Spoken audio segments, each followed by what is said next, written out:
Okay,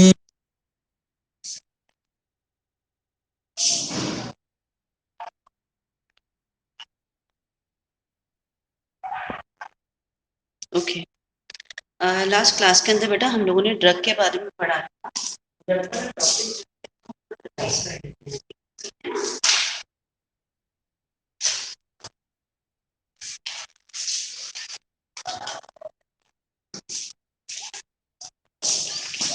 good afternoon all. बेटा मैंने drug के नोट्स जो हैं आप लोगों को शेयर किए हैं। आप लोगों ने देखा उसको, नोट्स को देखा या नहीं देखा आप लोगों ने? मतलब जो आपके पास स्टडी मटेरियल वाला सेक्शन था उसके अंदर डॉक्यूमेंट वाला जो सेक्शन है उसके अंदर मैंने आप लोगों को नोट शेयर किए हैं, एज वेल एज यूट्यूब का लिंक भी शेयर किया है जिसके अंदर पूरा का पूरा मैंने कंप्लीट ड्रग का टॉपिक कवर कर रखा है। आप लोगों ने देखा या नहीं देखा बेटा? Write down in your chat. नहीं देखा हो तो बेटा आप लोग देख लें, ठीक है ना। नो, हम अभी जब तक सारे स्टूडेंट ज्वाइन करते हैं तब तक हम लोग एक काम करते हैं, पुराना जो टॉपिक अपन ने कल पढ़ा था उसको फटाफट रिकॉल कर लेते हैं। ड्रग क्या होती है बेटा? ड्रग जो होती है वो एक सिंथेटिक आर्टिफिशियल और केमिकल सब्सटेंस होती है जो ह्यूमन बॉडी के अंदर, लिविंग बॉडी के अंदर ली जाती है। बाय इनहेलेशन ले सकते हैं, बाय इंजेक्शन से ले सकते हैं, एब्जॉर्ब बाय द स्किन हो सकता है, डिजोल्व अंडर द टंग हो सकता है। ऐसे करके हम बॉडी के अंदर उसको लेते हैं। लेने के बाद में क्या करती है, इसका क्या काम होता है? ये बीमारी का मिटिगेशन करती है, बीमारी को डायग्नोज करती है, बीमारी को क्योर करती है, प्रिवेंट करती है, इसके लिए यूज की जाती है।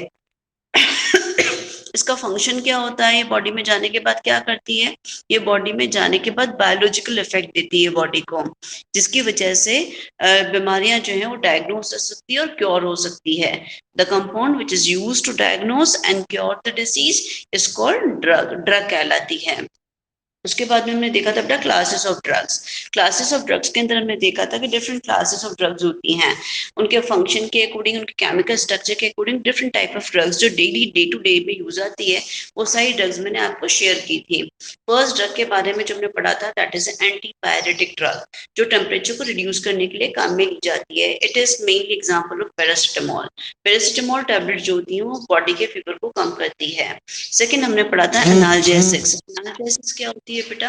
एनाल्जेसिक्स आर पेन किलर और पेन रिलीवर्स होती हैं, जो बॉडी के अंदर जितना भी पेन हो रहा है उसको रिलीव करना, किसी भी बॉडी पार्ट के अंदर पेन हो रहा है तो उसको रिलीव करने के लिए जो यूज की जाती है दे आर कॉल्ड एनाल्जेसिक्स। और इसके अंदर एग्जांपल फ्रेक्सोन, कॉम्बिफ्लिम अपन ने पढ़ा था। फिर ट्रैंक्विलाइजर्स के बारे में पढ़ा था। ट्रैंक्विलाइजर्स एंजाइटी हो गया, फियर हो गया, मेंटल डिस्टर्बेंस हो गई, उसके लिए यूज की जाने वाली टैबलेट्स होती हैं। Xanax and Valium is example. फिर हम लोगों ने पढ़ा था anti malarial tablet. Anti malarial tablet के अंदर हम लोगों ने मलेरिया से बचने वाली, मतलब मलेरिया के अगेंस्ट काम करने वाली टैबलेट्स के बारे में पढ़ा था। इसके अंदर क्लोरोक्विनोन और डीऑक्सीसाइक्लिन्स थी। फिर हमारे पास में क्या था बेटा? फिर हमारे पास में थी, आपके पास में anti microbial drugs. Anti microbial drugs के अंदर, मतलब एंटी माइक्रोबियल्स कौन सी? दांत खाज खुजली वाली, स्किन पे होने वाले जितने भी इन्फेक्शन होते हैं वो माइक्रोबियल की वजह से होते हैं। तो उसके लिए जो टैबलेट यूज की जाती है उसको बोलते हैं एंटी माइक्रोबियल टैबलेट या ड्रग्स। फिर हमने पढ़ा था एंटी फर्टिलिटी ड्रग्स के बारे में, एंटीबायोटिक्स के बारे में पढ़ा था। एंटीबायोटिक्स को एंटीबैक्टीरियल्स भी बोला जाता है। एंटीबायोटिक के अंदर स्पेशली अभी दो जो एंटीबायोटिक के घरों के अंदर जनरली पाई जाती है that is amoxicillin and azithromycin. ये दोनों टैबलेट हम लोगों ने सभी के पास में अभी घरों के अंदर है बिकॉज दे आर एंटीबायोटिक। अभी जो कोविड की सिचुएशन है उसके अंदर एंटीबायोटिक और पैरासिटामोल, फीवर को कम करने वाली टैबलेट्स घर पे हम लोग रख रहे हैं। नेक्स्ट हमने पढ़ा था एंटीसेप्टिक एंड डिसइंफेक्टेंट्स के बारे में। एंटीसेप्टिक लिविंग टिश्यूज के ऊपर यूज किया जाता है और डिसइंफेक्टेंट की बात करें तो वो क्या करता है? डेड टिश्यूज के ऊपर यूज किया जाता है। लाइक फ्लोर को डिसइंफेक्ट करना है, हमको स्टेरिलाइज करना है, बैक्टीरिया फ्री करना है, तो उसके लिए जो यूज करते हैं हम, वो क्या होता है हमारे पास में? डिसइंफेक्टेंट होता है। जबकि हमारे पास में कट गया, छिल गया, तो उस समय जो यूज करते हैं लिविंग टिश्यूज के ऊपर उसको क्या बोलते हैं हम? उसको हम बोलते हैं एंटीसेप्टिक। ठीक है। नेक्स्ट हमने पढ़ा था एंटासिड्स के बारे में। बॉडी के अंदर यदि तीखा खा लिया या बहुत देर तक एम्प्टी स्टमक रह गया, तो ऐसी कंडीशन के अंदर बॉडी के अंदर क्या होता है बेटा, बहुत ज्यादा एसिडिटी हो जाती है। अब उस एसिडिटी को कम करने के लिए जनरली जो यूज किया जाता है tablet, that is called antacids. Antacids के अंदर milk of magnesia is the common example which we can use for cure the acidity of the body stomach. फिर हमने पढ़ा था एनाल्जेसिक्स। एनाल्जेसिक्स के अंदर एनाल्जेसिक्स क्या होती है, पेन किलर होती है, रिलीविंग द पेन। ये दो तरह की होती है अपने पास में, या तो ये नार्कोटिक्स हो सकती है और नॉन नार्कोटिक्स हो सकती है। नार्कोटिक्स वो होती है जो एडिक्टिव ड्रग्स होती हैं, जिसको लेने के बाद में हमें एडिक्शन होने लगता है, और दूसरी जो होती है नॉन नार्कोटिक्स। नॉन नार्कोटिक्स के अंदर एस्पिरिन और पैरासिटामोल आते हैं जो हमको पढ़ने हैं। एस्पिरिन और पैरासिटामोल दोनों ही non narcotics, non addictive drugs हैं। मोहित क्या हो गया बेटा, दोनों ही नॉन नार्कोटिक ड्रग्स हैं जिसको हमको पढ़ना है पूरा ब्रीफ के अंदर। एनाल्जेसिक्स ऐसी टैबलेट होती हैं जो बिना हमें नींद आए, बिना हमारा मेंटल डिस्टर्बेंस किए, बिना हमारे कॉन्शियसनेस को डिस्टर्ब किए हमारी बॉडी के अंदर अपना इफेक्ट दिखाने लगती है। हमें बिना नींद आए, इसकी नींद नहीं आती, फिर भी हम क्या होता है, क्योर हो जाती है, हमें जो पेन हो रहा होता है वो रिलीव हो जाता है। नाउ नेक्स्ट अपने पास में मैंने पढ़ा था एस्पिरिन। एस्पिरिन के अंदर बेटा हमें 3 पॉइंट्स पढ़ने थे, उसकी प्रॉपर्टीज पढ़नी थी, फिर हमें उसका क्या पढ़ना था, प्रॉपर्टीज के बाद में प्रिपरेशन पढ़नी थी एंड यूजेस पढ़ने थे।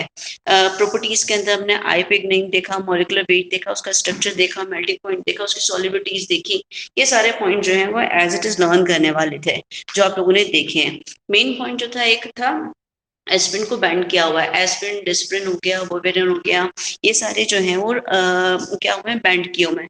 किन पेशेंट्स के लिए, उन पेशेंट्स के लिए जिनके बॉडी के अंदर डेंगू हो रहा है या ऐसी बीमारी हो रही है जिसकी वजह से उनकी बॉडी के अंदर प्लेटलेट काउंट्स कम हो रहे हैं, उन लोगों को कभी भी ये टैबलेट्स लेने के लिए प्रेफर नहीं किया जाता, उन्हें मना किया जाता है, उनके लिए बैंड होती है tablets. they cannot use that tablet, okay?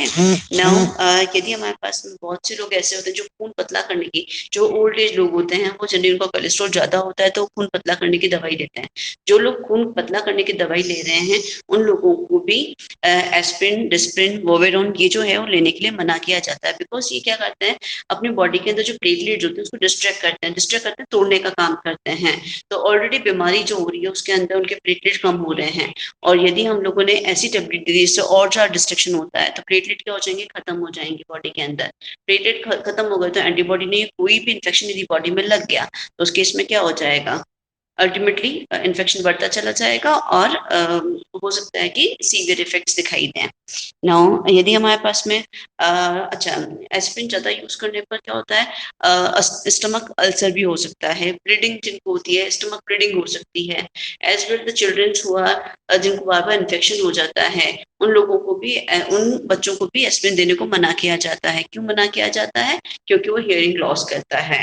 Now इसके बाद में हमने देखा था बेटा प्रिपरेशन के अंदर हमने क्या देखा था, सैलिसिलिक एसिड और एसिडिक एनहाइड्राइड दोनों की रिएक्शन करवाई थी। ये एसिड कैटालाइज्ड रिएक्शन थी।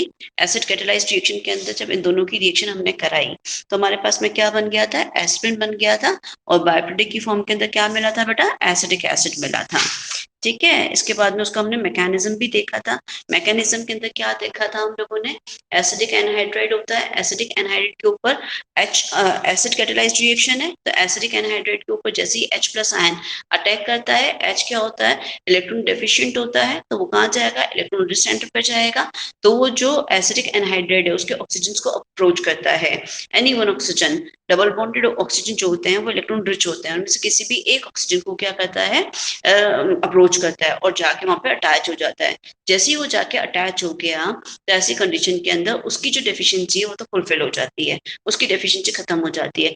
बट उस साथ ही साथ क्या होता है, कार्बन के ऊपर पॉजिटिव चार्ज आ जाता है, कार्बन के ऊपर इलेक्ट्रॉन की डेफिशिएंसी हो जाती है, कमी हो जाती है। कार्बन जो होता है टेट्रावेलेंट होता है, 3 बॉन्ड ही बनते हैं यहाँ पर, तो कार्बन क्या होता है, इलेक्ट्रॉन डेफिशिएंट हो जाता है। दिस इलेक्ट्रॉन डेफिशिएंट या कार्ब कैटायन जो बन गया, ये फर्दर अटैक किसके ऊपर करता है, सैलिसिलिक एसिड के ऊपर अटैक करता है। सैलिसिलिक एसिड के ऊपर अटैक करता है और एट लास्ट प्रोडक्ट क्या बन जाता है हमारे पास में बेटा, लास्ट में हमारे पास में प्रोडक्ट बन जाता है एस्पिरिन एंड एसिटिक एसिड। अच्छा, इफ यू गो फॉर, इसके अंदर पॉलीमॉर्फिज्म की एप्लीकेशन भी होती है कि एक से ज्यादा स्ट्रक्चर फॉर्म पे पाया जा सकता है। और एस्पिरिन और एयर का जो मिक्सचर होता है, जनरली ड्राई एयर के अंदर रखना चाहिए एस्पिरिन को। मॉइस्ट एयर के अंदर रखने पर ये क्या करती है, एयर एंड एस्पिरिन का जो मिक्सचर होता है वो एक्सप्लोसिव का काम करता है। तो जनरली एस्पिरिन को हमेशा ड्राई एनवायरनमेंट में रखना चाहिए। सॉल्युबिलिटी के बारे में भी लिखा था हमने कि सॉल्युबिलिटी जो होती है वो अलग अलग होती है। ऑर्गेनिक सॉल्वेंट्स के अंदर भी डिसॉल्व होता है, अल्कली सॉल्वेंट्स के अंदर ये डिसॉल्व होता है। एज वेल एप्लीकेशंस के अंदर हमने देखा था ये 3 तरह की एप्लीकेशंस देता है। This is the first एनसेड। एनसेड का मतलब क्या बताया था हमने आपको, non steroid anti inflammatory drug है। ये फर्स्ट इन्वेंट की गई थी, जो कि नॉन स्टेरॉइड ड्रग थी, जो एंटी इन्फ्लेमेटरी ड्रग की फॉर्म के अंदर यूज की जा रही थी। सबसे पहले इसी का इन्वेंशन हुआ था, ठीक है। नाउ फिर हमारे पास में इसके मेन 3 यूजेस है। कौन से यूजेस है बेटा? It is use as antipyretic tablet, antipyretic बुखार को कम करने वाली। सेकंड एनाल्जेसिक, एनाल्जेसिक मतलब बॉडी के अंदर पेन को रिलीव करने वाली। Antibiotic, analgesic. और तीसरा क्या है, इन्फ्लेमेटरी, बॉडी में किसी भी तरह की जलन हो रही है तो उसके लिए इन्फ्लेमेटरी इफेक्ट्स के लिए भी इसको यूज किया जाता है। तो मेनली ये 3 यूज होते हैं। इसके हाई डोज और लो डोज दोनों अलग अलग तरह के फीवर्स को कम करने के लिए यूज की जाती है। अर्थराइटिस, रूमेटिक फीवर होता है, उसके अंदर कोल्ड एंड कफ के अंदर यूज किया जाता है, बॉडी एक के अंदर इसको यूज किया जाता है। तो इस तरह से मैंने बहुत सारे आप लोगों को इसके एप्लीकेशंस बताए थे। वन ऑफ द एप्लीकेशन जो मैंने आपको शायद बताया था, शायद बताया ही होगा मैंने वैसे, जब किसी पेशेंट को हार्ट अटैक आ रहा होता है तो हार्ट अटैक आने वाले पेशेंट का क्या होता है, बॉडी के अंदर जो ब्लड हो रहा होता है वो गाढ़ा हो जाता है। क्यों आता है हार्ट अटैक? जो हमारे पास में आर्टरीज होती है उसमें जो ब्लड का सर्कुलेशन हो रहा है वो कहीं ना कहीं रुक गया है। कहीं ना कहीं जो आर्टरी है, जो नलियां हैं हमारे पास में ब्लड को ले जाने वाली, उसके अंदर कहीं थक्का आ गया है, रुक गया है, वो गाढ़ा हो गया है। तो ऐसी कंडीशन के अंदर हार्ट अटैक आता है, ठीक है। जब हार्ट अटैक आता है तो ब्लड क्या हो रहा है, गाढ़ा हो रहा है। अब हमें ब्लड क्या करना है, पतला करना है। पतला करना है तो उस समय, पर्टिकुलर उस समय जब हार्ट अटैक आता है तो स्ट्रोक से बचाने के लिए जुबान के नीचे जनरली एस्पिरिन दे दी जाती है, लगा रख दी जाती है, ताकि उस समय जो स्ट्रोक है उसकी जो इफेक्ट है, स्ट्रॉन्ग जो है इफेक्ट, जिसकी वजह से बिल्कुल ही जो नलियां ब्लॉक हो गई हैं, ब्लड सर्कुलेशन वाली आर्टरीज जो है वो ब्लॉक हो गई हैं, उनका सर्कुलेशन बन जाए, इसलिए एस्पिरिन यूज की जाती है। एस्पिरिन केवल 1 मिनट के लिए, मतलब उस समय के लिए क्योर की तरह यूज की जा सकती है। It is not the treatment. वो ट्रीटमेंट की तरह यूज नहीं की जा सकती है कि हार्ट वाला जो पेशेंट है उसको ट्रीटमेंट की तरह एस्पिरिन दी जाए। It is not possible. It is only used for particular stock से प्रिवेंट होने के लिए, निकलने के लिए उसको माइनटरी मतलब दी जाती है उस समय, ब्लड को पतला करने के लिए। This is all about your aspirin. Aspirin complete हो गया बेटा। सभी को समझ में आया है ये दोनों टॉपिक बेटा? Write down in your chat. We'll go for the next paracetamol. आप सभी को ये टॉपिक समझ में आ गए हैं बेटा दोनों? ओके, ठीक है बेटा। Now we are going for the next topic, that is paracetamol. Paracetamol क्या होती है बेटा? पैरासिटामोल एक तरह की एनाल्जेसिक है, जो बॉडी के अंदर पेन किलर की फॉर्म के अंदर, एंटीपायरेटिक फॉर्म के अंदर, it is a combination drug होती है, जो कि आपके पास में किसके लिए कॉम्बिनेशन ड्रग का मतलब क्या हुआ कि ये दूसरी एनाल्जेसिक्स के साथ में, जैसे एंटीपायरेटिक है और ये क्या होती है, पेन किलर की तरह भी यूज की जाती है, तो ये दो का कॉम्बिनेशन होती है। तो ये अपने पास में इसका यदि आईपिक नेम देखें तो what is the IUPAC name of this compound is N4 hydroxyphenyl ethanamide is the IUPAC name. Ethanamide क्या हो गया हमारे पास में, एक और 2 कार्बन, तो ये क्या हो गया, 2 कार्बन और CO2 ग्रुप लगा हुआ है, तो ये क्या हो गया, इथेनामाइड। इथेनामाइड से एक हाइड्रोजन निकाल क्या हो गया, 4 हाइड्रोक्सीफेनाइल किससे जुड़ा हुआ है, नाइट्रोजन से। नाइट्रोजन से पैरा पोजीशन के ऊपर OH4 पोजीशन, इस पैरा पोजीशन फिर हाइड्रोक्सीफेनाइल ग्रुप आके अटैच हो गया है, तो ये हमारे पास में क्या बन गया, N4 हाइड्रोक्सीफेनाइल, 4 पोजीशन के ऊपर हाइड्रोक्सी, 1 2 3 4, 4 हाइड्रोक्सीफेनाइल, ये रिंग जो क्या है फिनाइल की रिंग है, phenyl ethanamide. This is the structure of paracetamol. ये पैरासिटामोल का स्ट्रक्चर है बेटा, और वो उसका आईपिक नेम है। अदर नेम से एक्चुअली क्या होता है, सेम टैबलेट जो होती है वो अलग अलग जगह पे हर कंपनी अपना प्रोडक्ट बनाती है, तो जो फार्मास्यूटिकल्स होती हैं वो अपने अपने प्रोडक्ट को अलग अलग नाम से बेचती है। तो ये जो अपने पास में पैरासिटामोल टैबलेट है वो एसिटामिनोफेन के नाम से यूएस में मिलती है। एल्वेडोन्स, कैल्पोल, डिस्प्रोल, हेडेक, हेडेक्स एंड मेंडिनोल के नाम से भी ये अलग अलग जगह पर मिलती है। These all are the paracetamol tablet जो होती हैं, ये अदर नेम्स हैं इसके। मॉलिक्यूलर फॉर्मूला आप देखें, C8H9NO2 is a molecular formula of this compound. It is a white crystalline solid. ये white crystalline solid होता है। इसका मोलिकुलर वेट देखो तो 151.2 ग्राम के आसपास आता है पर मोल, एंड मेल्टिंग पॉइंट देखें तो 169 to 170.5 डिग्री सेंटीग्रेड के आसपास होता है। These are the data which we can not alter, कुछ कर नहीं सकते बेटा, ये डेटा एज इट इज हमको पढ़ने हैं। सॉलिबिलिटी देखें तो कोल्ड वाटर के अंदर इसकी कम होती है, बट हॉट वाटर के अंदर देखें तो इसकी सॉलिबिलिटी बहुत अच्छी होती है। अच्छा, this is the main point जो हम लोग को ध्यान रखना है, ये चीज समझानी है। It is a potent drug. Potent drug का मतलब क्या हुआ? The drug which is available in the market without prescription of the doctor, that is called potent drug. ये पैरासिटामोल जो होती है एक तरह की पोटेंट ड्रग है। पोटेंट ड्रग का मतलब हुआ कि डॉक्टर के प्रिस्क्रिप्शन के बिना भी यदि आप मेडिकल वाले से जाके पैरासिटामोल मांगते हो तो वो बिना किसी रोक टोक के आपको दे देता है। इसलिए इसको क्या बोला जाता है, ये एक पोटेंट ड्रग है। अच्छा, इसको हम लोग पॉइजन की तरह, मतलब इसको पैरासिटामोल एज पॉइजन भी कहा जाता है। क्यों कहा जाता है?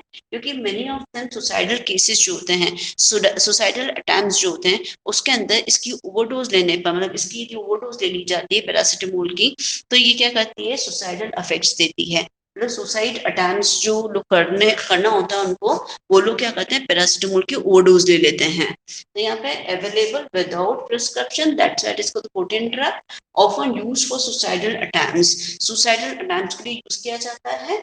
Its overdose causes liver damage, liver जो है उसको डैमेज कर देता है, लीवर की जो फंक्शनिंग है उसको क्या करता है, ये फेल कर देता है।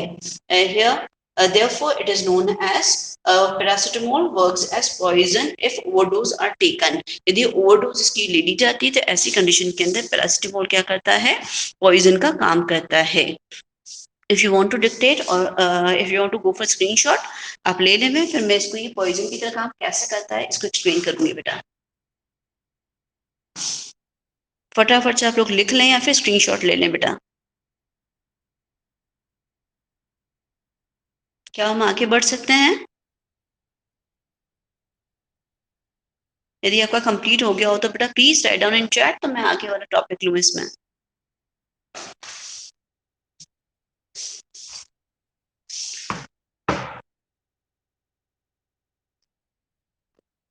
If you are not able to write down now, you have to take a screenshot.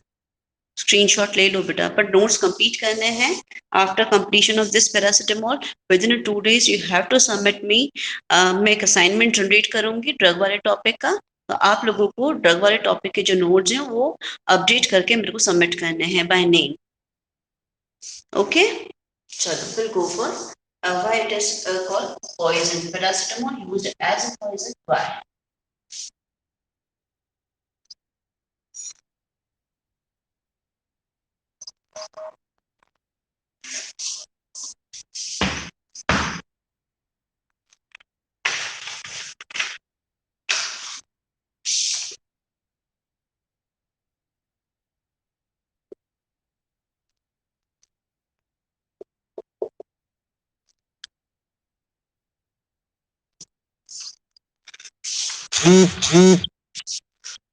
Paracetamol क्या होता है बेटा? You have to write down the structure of paracetamol.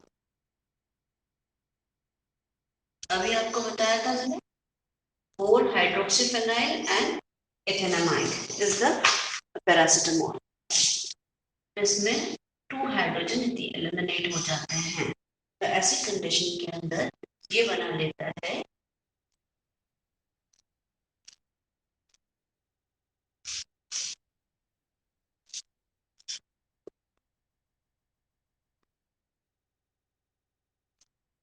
this is called quinoline.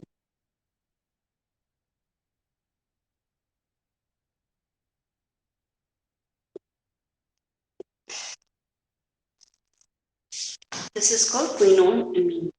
This compound is toxic in nature. ये compound क्या होता है बेटा? Toxic होता है। अब ये टॉक्सिक क्यों होता है? ये क्या करता है, it reacts with cellular protein and nucleic acid और ये अपने जो बॉडी के अंदर सेल्स के अंदर जो प्रोटीन होता है उसके साथ में रिएक्ट कर जाता है और क्या करता है ये decrease and decrease the level of amino acid कौन सा होता है बेटा अमीनो एसिड जिसकी मतलब जिसका लेवल कम होने लगता है that is glutathione. This is a one type of amino acid. इसका लेवल जो होता है वो क्या होता है कम होने लगता है इसका लेवल जैसे ही कम होने लगता है तो ये क्या करता है लिवर फंक्शनिंग के लिए इम्पोर्टेंट होता है ये वाला अमीनो एसिड तो इट अफेक्ट्स द लीवर और liver failure cause of liver failure liver जो फेल हो जाता है वो इसी की वजह से हो जाता है कि ग्लूटाथायोनिन जो होता है वो अवेलेबल नहीं हो पाता है तो ऐसी कंडीशन के अंदर जो लिवर है वो अपना काम नहीं कर पाएगा और जब लिवर अपना काम नहीं करेगा तो वो क्या हो जाएगा वो फेल हो जाएगा तो this is the reason quinone amine बनने की वजह से ये पॉइजन का काम करता है पैरासिटामोल ओके इसका एंटीडोट भी होता है बेटा यदि हमें समय से पता पड़ जाए कि ये जो पॉइजनिंग हुई है वो पैरासिटामोल की पॉइजनिंग है तो हम इसका एंटीडोट दे के आदमी को बचा सकते हैं तो इसके अंदर एंटीडोट जो होता है वो क्या यूज किया जाता है एंटीडोट की फॉर्म के अंदर दो अमीनो एसिड हमारे पास में जिनको हम लोग यूज कर सकते हैं that is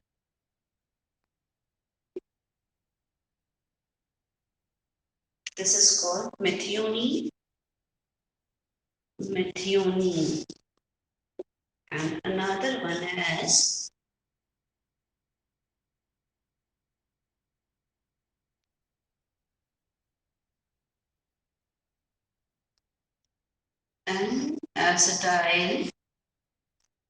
an acetylcysteine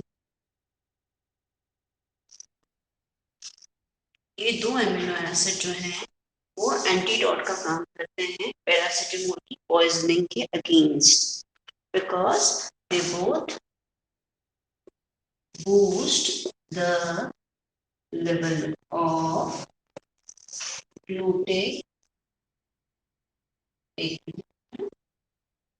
glutathione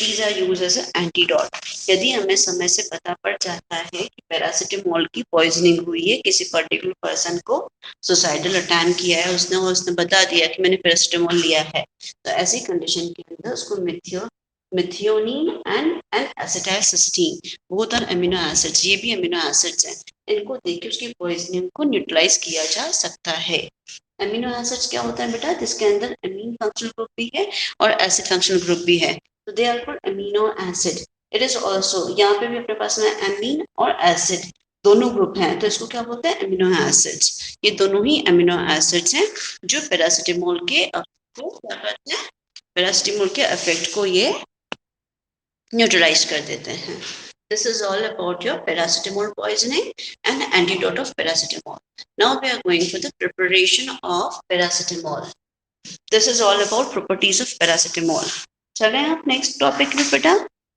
लिखना चाहते हो तो लिख लो will go for synthesis of paracetamol समझ में आया है सभी को बेटा चैट में लिखते रहो ताकि मुझे पता रहे कि आप जाग रहे हो खाना खाने के बाद में सो नहीं गए सारे के सारे खाना खाने के बाद सो रहे हैं अभी नहीं सो रहे ओके ठीक है अभी आया सभी का रेस्पॉन्स दैट मीन्स खाना खाने के बाद में भी जाग रहे हैं ये आज मौसम भी अच्छा है चलो अभी हम लोग इसको इरेज कर दें पैरासिटामोल के सिंथेसिस के मेथड्स देखते हैं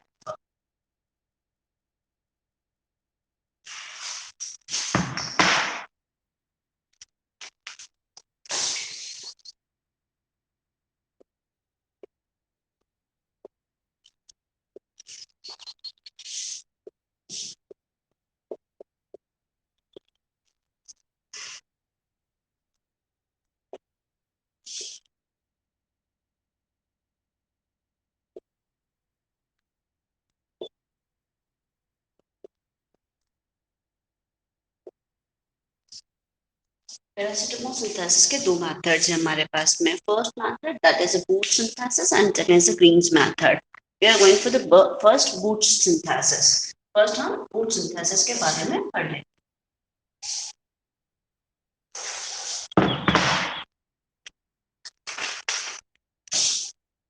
पहले रिएक्शन लिख रही हूँ, आप लोग भी साथ में रिएक्शन लिख लें.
ओके, आप सभी ने मेरे साथ में लिख लिया होगा. Hopefully will go for preparation boot synthesis.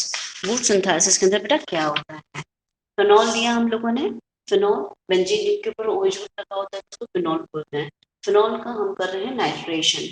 Nitration के लिए डाइल्यूट H2SO4 और NaNO3 लेते हैं, सोडियम नाइट्रेट लेते हैं. इसकी प्रेजेंस के अंदर जब आप नाइट्रेशन करवाते हो तो जो OH ग्रुप है वो नाइट्रो ग्रुप को कौन सी पोजीशन पे लेके आता है बेटा? Ortho and para. Ortho para directing होता है ये. क्या करेगा? NO2 ग्रुप जो है वो कहाँ पर आएगा? ऑर्थो एंड पैरा पोजीशन को अप्रोच करेगा. तो ऑर्थोनाइट्रोफिनॉल एंड पैरानाइट्रोफिनॉल बनेंगे. ये जो ऑर्थोनाइट्रोफिनॉल बना है इसका बॉइलिंग पॉइंट होता है 216 डिग्री सेंटीग्रेड. पैरानाइट्रोफिनॉल का जो बॉइलिंग पॉइंट होता है वो होता है 279 डिग्री सेंटीग्रेड. क्लियर? दोनों के बॉइलिंग पॉइंट्स के अंदर डिफरेंस होता है. तो इन दोनों के बॉइलिंग पॉइंट में डिफरेंस होने की वजह से इनको स्टीम डिस्टिलेशन मेथड से सेपरेट आउट किया जाता है. दोनों को अलग कर दिया जाता है। जब इन दोनों को अलग कर देते हैं तो जो पैरा सब्स्टिट्यूटेड प्रोडक्ट है इनके पास में para nitrophenol, this is a para नाइट्रोफेनॉल।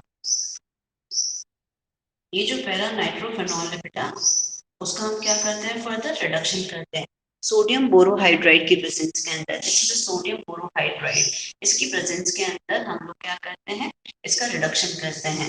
जब इसका रिडक्शन करते हैं तो जो NO2 ग्रुप है, नाइट्रो ग्रुप, जो किसके अंदर कन्वर्ट हो जाता है बेटा, एमीन ग्रुप के अंदर कन्वर्ट हो जाता है। तो यहाँ जो NO2 ग्रुप है वो किसमें कन्वर्ट हो गया, NH2 ग्रुप के अंदर कन्वर्ट हो गया। फर्दर इसका हम क्या करते हैं, एसिटाइलेशन करते हैं। एसिटाइलेशन का मतलब क्या होता है बेटा, COCH3 ग्रुप का किसी के अंदर इंसर्ट हो जाना या अटैच हो जाना, दैट इज कॉल्ड एसाइलेशन। तो यहाँ पे एसाइलेशन के लिए हम एसाइलेशन के लिए एसिडिक एनहाइड्रेट ले सकते हैं, CH3COCl ले सकते हैं, डिफरेंट कंपोनेंट जो होते हैं जो एसिडाइलेशन के लिए यूज करते हैं। बट यहाँ पे जो यूज किया है दैट इज एसिड एनहाइड्राइड।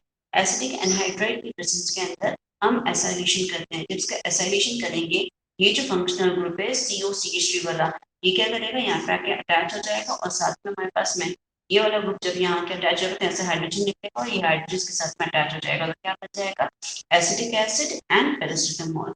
ये अपने पास में एसिटिक एसिड अलग निकल गया और साथ में क्या मिल गया बेटा, हमें पैरासिटामोल मिल गया। This reaction is over boost synthesis method.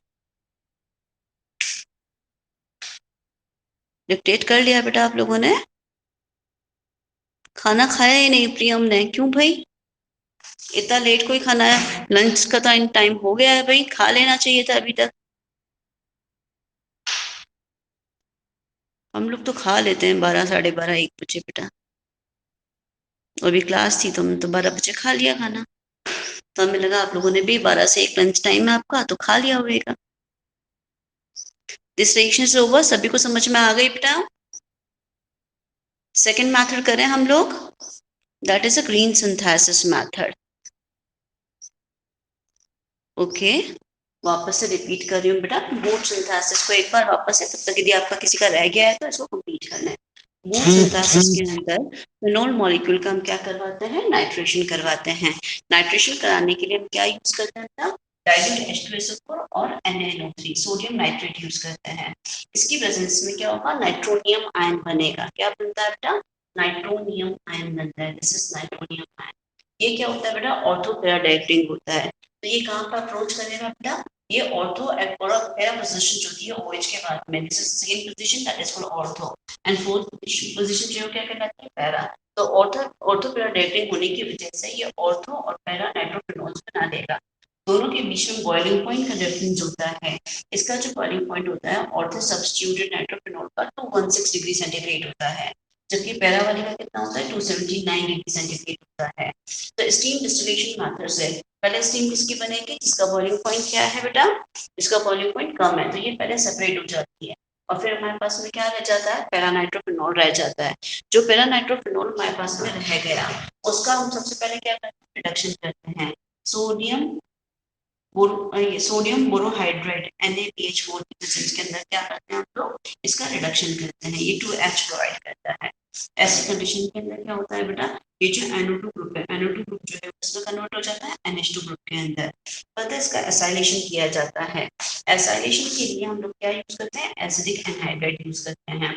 जब एसिडिक एनहाइड्राइड का इसके ऊपर अटैक कराओगे तो ये जो फंक्शनल ग्रुप है अपने पास में, ये क्या करेगा, ये इसको अप्रोच करेगा, तो नाइट्रोजन को अप्रोच करेगा। Actually nitrogen because electron rich होता है नाइट्रोजन, और ये इलेक्ट्रॉन डेफिशिएंट हो जाता है, एसाइलियम आयन बना लेता है, ये केटायन बना लेता है। तो ये क्या करेगा, इसको अप्रोच करेगा। जैसे ही इसको अप्रोच करेगा तो इसमें से एक हाइड्रोजन निकलेगा, वो हाइड्रोजन कहाँ चला जाएगा, वो यहाँ चला जाएगा। क्या हो जाएगा हमारे पास में, CH3COH हो जाएगा और COCH3 यहाँ पे आके अटैच हो जाएगा। तो यहाँ पे प्रोडक्ट क्या बन जाएगा हमारे पास, paracetamol and acidic acid is a by product. Main product is paracetamol and byproduct is acetic acid. Clear? चले अब आगे ग्रीन सिंथेसिस के ऊपर। लिख लिया सभी ने बेटा?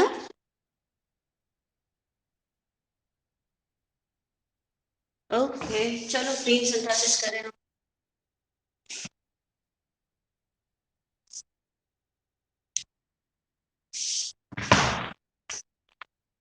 That is a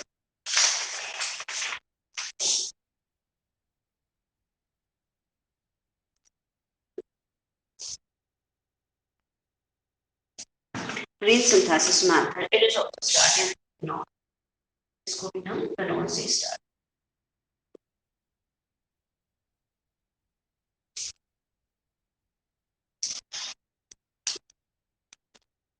acidic anhydride लिया हमने HF की प्रेजेंस के अंदर, यहाँ पे हम करते हैं direct acylation of phenol in the presence of HF। Presence का मतलब होता है प्रेजेंस, ओके। फिनॉल, यहाँ पे हम HF की प्रेजेंस के अंदर क्या करते हैं, एसाइलेशन करते हैं डायरेक्ट फिनॉल रिंग के ऊपर। जैसे ही फिनॉल रिंग के ऊपर एसाइलेशन करते हो तो ये हमारे पास में प्रोडक्ट दे देता है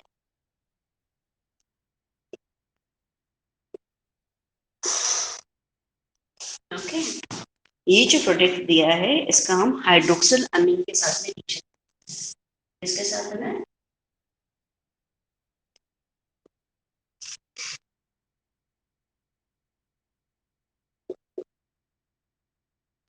और ये क्या करता है, एलिमिनेशन ऑफ वाटर या डिहाइड्रेशन का काम।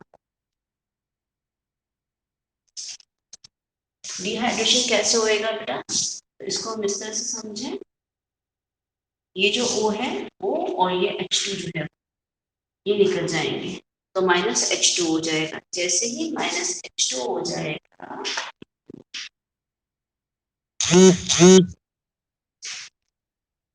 ठीक है, -H2 हो जाएगा तो ये जो रेस्ट ऑफ ग्रुप है वो यहाँ पे आके अटैच हो जाएगा। अटैच होके क्या बना देगा, ये जो ऑक्सीजन बना देगा। अब जो प्रोडक्ट बनेगा वो हमारे पास में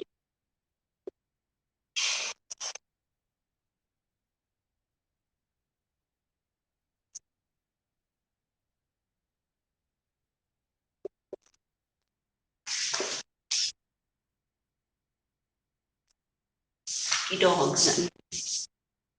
ये कीटोऑक्सिन का फर्दर क्या होएगा बेटा, रीअरेंजमेंट रिएक्शन होएगी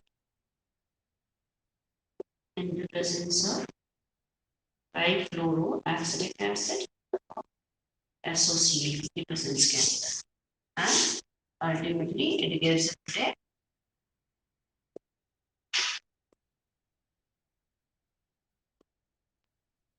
paracetamol।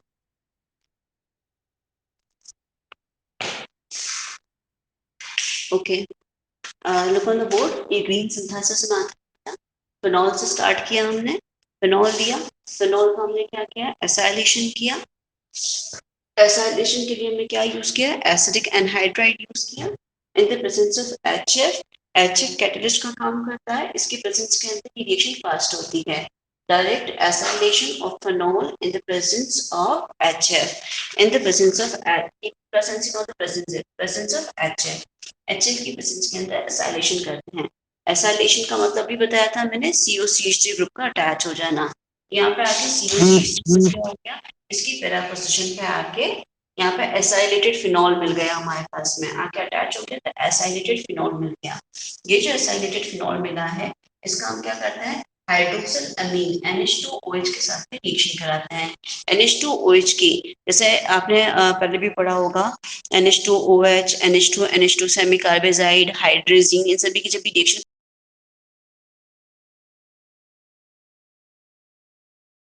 क्लास के अंदर कैसे बना, ये जो ऑक्सीजन है वो हाइड्रोजन के साथ में मिलकर H2 बना देगा। तो ये जो डबल बॉन्ड है यहाँ पे आके ये NOH आके जुड़ गया तो ये हमारे पास में ये जो ग्रुप होता है इसको ऑक्सीन बोलते हैं, ऑक्सीन ग्रुप होता है। तो हमारे पास में क्या बन गया, यहाँ पे कीटो ऑक्सीन बन गया। ठीक है बेटा, ये जो कीटो ऑक्सीन बन गया हमारे पास में, ये जो कीटो ऑक्सीजन बन गया हमारे पास में, इसका फर्दर क्या होगा बेटा, रीअरेंजमेंट हो जाएगा। रीअरेंजमेंट रिएक्शन के लिए यहाँ पे जो कैटालिस्ट यूज करते हैं that is trifluoroacetic acid and SOCl2, इन दोनों की प्रेजेंस में जब रिएक्शन होगी तो हमारे पास में क्या मिल जाएगा, पैरासिटामोल एज अ प्रोडक्ट मिल जाएगा। आया समझ में बेटा,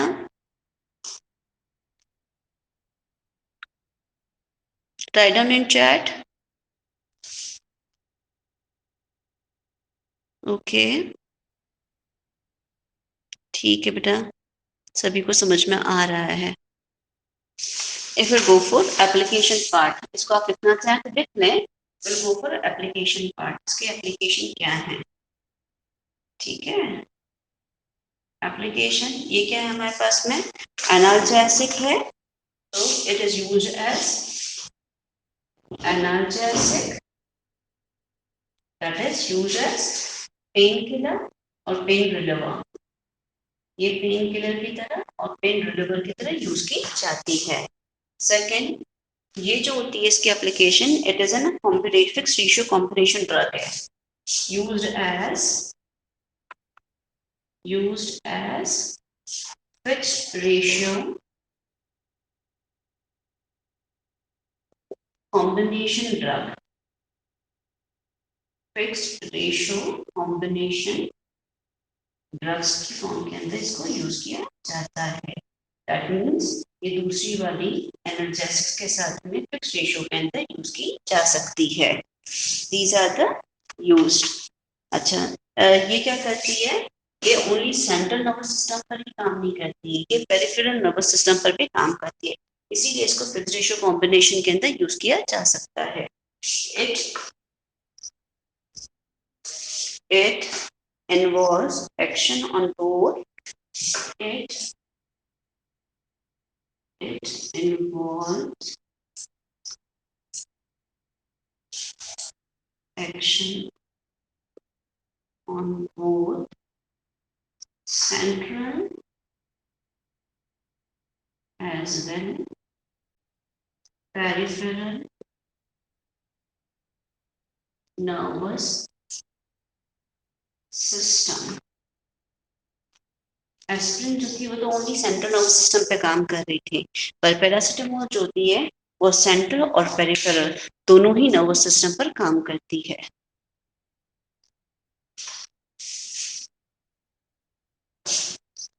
ओके, सभी को समझ में आ गया बेटा? Paracetamol complete, the drug topic is complete. आपका पूरा ड्रग का जो टॉपिक है वो कंप्लीट हो गया है। ठीक है, इसके अंदर कोई टॉपिक रिमेनिंग नहीं रहा है। सिलेबस को खोल के देखना, सिलेबस में लिखा हुआ होगा आपके पास में कि जो हमारे पास में पैरासिटामोल के अंदर हम मतलब ड्रग वाले चैप्टर के अंदर क्या पढ़ना था? इंट्रोडक्शन पढ़ना था। तो इंट्रोडक्शन के अंदर हमने आपको definition and common use classes जो होती है ड्रग्स की वो बता दी। फिर हमने एस्पिरिन और पैरासिटामोल दोनों के अंदर हमने क्या क्या बताया? प्रॉपर्टीज बताई, आपको प्रिपरेशन बताई एंड एप्लीकेशन बताई। क्लियर? मतलब ये वाला चैप्टर अपना पूरा कवर हो गया है विद इन 2 days। ठीक है ना? तो मतलब आप लोगों को पढ़ना है अच्छे से। नोट्स मैंने शेयर कर दिए हैं, अपडेट योर नोट्स। मैं असाइनमेंट डाल दूंगी आपके सेक्शन के लिए, आपके इसके अंदर असाइनमेंट सेक्शन के अंदर। तो आपको पीडीएफ बना के बेटा पीडीएफ को मुझे शेयर करना है कि आप लोग काम कर रहे हो कि नहीं कर रहे हो, ये मुझे पता पड़े। ठीक है? एंड कल की क्लास के अंदर हम स्टार्ट कर देंगे न्यू इंजीनियरिंग मटेरियल्स। अभी तक कोई प्रॉब्लम नहीं है किसी को? सभी को समझ में आ रहा है बेटा?